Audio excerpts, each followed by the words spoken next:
The stock market is currently closed for the weekend, so as of the official market close on Friday, July 24, 2026, NUBURU, trading under the ticker symbol BURU, closed at exactly $0.0444 per share, marking an intraday move around $0.044 in the OTC Pink market after sliding nearly 70% over recent sessions following its NYSE American trading suspension. When a stock drops to 4 cents and gets booted from a major national exchange down to over-the-counter pink sheets, the surface-level narrative seems completely obvious. Most retail market participants taking a quick look at their trading apps immediately write the company off as a failing penny stock trap, collapsing under the weight of endless share printing, toxic dilution, and potential bankruptcy. That is the expectation. But if you look underneath the immediate price destruction, the reality reveals a far more complex corporate restructuring. In the middle of July 2026, NUBURU executed a massive $38 million public offering that caused an immediate wave of share dilution, but it simultaneously used those proceeds to completely wipe out $16.75 million of senior debentures and convertible notes. By paying off those debentures in full, management permanently eliminated the recurring monthly cash drain and toxic equity debt service that was strangling the company for years. They are attempting a complete structural pivot from niche industrial laser manufacturing into a high-margin dual-use defense, directed energy, and electronic warfare platform, anchored by a proposed acquisition of a 70% controlling stake in Italian defense firm Techne. Understanding this tension between market sentiment and structural capital changes is essential for anyone evaluating high-risk microcaps. If you check retail account activity across popular trading tools or scroll through the Robinhood app to track high-volume penny movers, the knee-jerk reaction to a ticker moving to over-the-counter trading is almost always panic selling. The retail crowd using the Robinhood app for Robinhood investments or managing idle yields through Robinhood Cash Management rarely looks at regulatory filings to see where offering cash actually goes. They see a ticker falling below 10 cents, they see Robinhood fractional shares trading at fractions of a penny, and they run. The same pattern plays out across other major retail platforms. Retail accounts on SoFi, using SoFi Invest for active SoFi investing, often filter out OTC names entirely. When users browse SoFi stocks or look at automated allocation inside a SoFi robo-advisor or SoFi active investing setup on the SoFi trading platform, OTC securities are frequently restricted or hidden behind warning banners, which cuts off an entire layer of retail liquidity precisely when a company is restructuring. Yet institutional desks and experienced individual traders operating on platforms like Interactive Brokers view these distress setups through a completely different lens. On the Interactive Brokers platform, traders analyzing Interactive Brokers trading volume and reviewing Interactive Brokers fees notice when tens of millions of shares trade hands during restructuring offerings. An Interactive Brokers account gives active traders the tools needed for direct over-the-counter execution, allowing them to track whether dilution is toxic or constructive.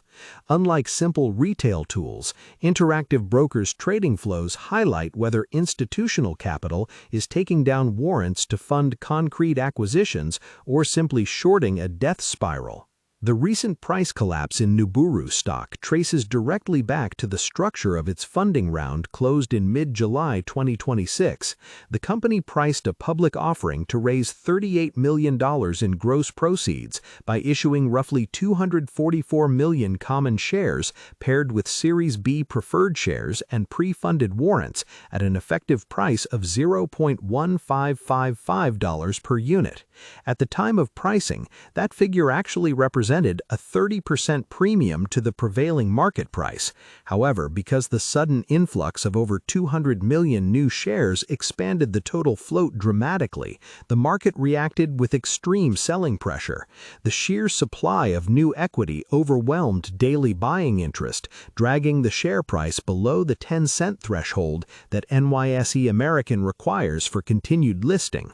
Consequently, NYSE regulations suspended trading on the main exchange, forcing the stock to transition to over-the-counter pink sheets under the ticker BURU, while the company prepares an appeal and plans a reverse stock split to regain exchange compliance. For investors who use self-investing strategies through an individual brokerage account, evaluating a situation like this requires separating equity price pain from corporate balance sheet strength. If you hold accounts with Fidelity, managing funds through Fidelity Investments, holding defensive allocations in Fidelity ETFs or Fidelity mutual funds, or executing tactical trades via a Fidelity brokerage account, you know that balance sheet solvency dictates whether a distressed company survives. Those utilizing Fidelity Wealth Management Services or holding speculative slices inside Fidelity IRAs through the Fidelity mobile app or the Fidelity trading platform know that debt elimination is usually the first required step for any corporate turnaround. Before this capital raise, NUBURU was weighed down by a December 2025 debenture that imposed severe monthly amortization payments.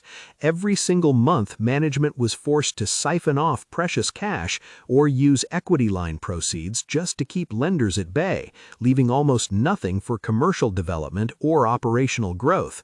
By using $16.75 million from the fresh $38 million offering, NUBURU fully paid off the principal on those debentures, along with subordinate convertible notes tied to its prior Liacon acquisition. No principal remains outstanding on those toxic debts. Eliminating that monthly debt service burden gives management full operational control over their remaining cash reserves for the first time in years. To appreciate why management took such a drastic step, you have to look at what NUBURU actually builds and where its original strategy ran into trouble. Founded as a pioneer in industrial blue laser technology, the company developed high-power blue lasers designed to solve fundamental physics problems in metal processing. Traditional infrared lasers struggle to weld reflective metals like copper and aluminum because those materials reflect the vast majority of infrared light energy, leading to poor weld quality, splatter, and high energy waste. Blue laser light, by contrast, is absorbed up to 13 times more efficiently by copper, allowing for faster, cleaner, and defect-free welds in electric vehicle batteries, consumer electronics, and specialized industrial equipment. While the technical capabilities of blue lasers were proven in laboratory settings and small manufacturing trials, scaling an industrial equipment business from scratch proved brutally expensive. Industrial manufacturers are slow to adopt new laser hardware. Sales cycles drag on for over a year, and competition from established infrared laser giants kept commercial revenue modest while cash burn escalated. Recognizing that industrial manufacturing adoption was moving too slowly to support a standalone public company, management initiated a complete pivot in 2025 and early 2026 towards a dual-use defense and security model. Under this updated direction, NUBURU is applying its blue laser IP to non-kinetic directed energy systems, military vehicle mobility programs, electronic warfare equipment, and software-orchestrated defense platforms. Blue lasers offer distinct advantages in defense applications, including high energy density for military hardware processing and specialized counter-drone or optical target defeat capabilities.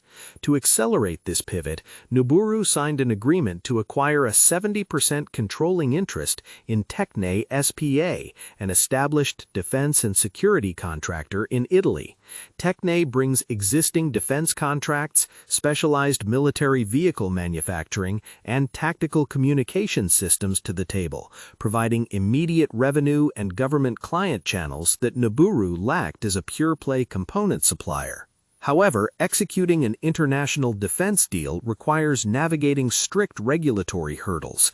Because Tecne operates in the Italian defense sector, the transaction is subject to the Italian Golden Power Review, a national security clearance process that requires financial assurance and strict operational scrutiny. A major portion of the remaining net proceeds from NUBURU's $38 million offering is earmarked specifically to satisfy these Golden Power financial assurance mandates and finalize the Tecne acquisition. When you step back and look at the broader landscape of tech and industrial equities, the contrast in investor perception is striking. Tech giants like NVIDIA stock draw endless inflows across automated platforms and managed accounts. Individual investors using Schwab Intelligent Portfolios or setting up an automated intelligent portfolio for systematic online investing rarely have to worry about listing compliance or restructuring debt. When people seek investment help or use popular investing sites to invest online, the algorithm naturally steers capital into mega-cap stability like Apple stock or high-growth semi-names. Giant tech firms generate massive free cash flow, allowing them to fund innovation internally without diluting shareholders or trading on pink sheets. Microcap turnarounds operate in a complete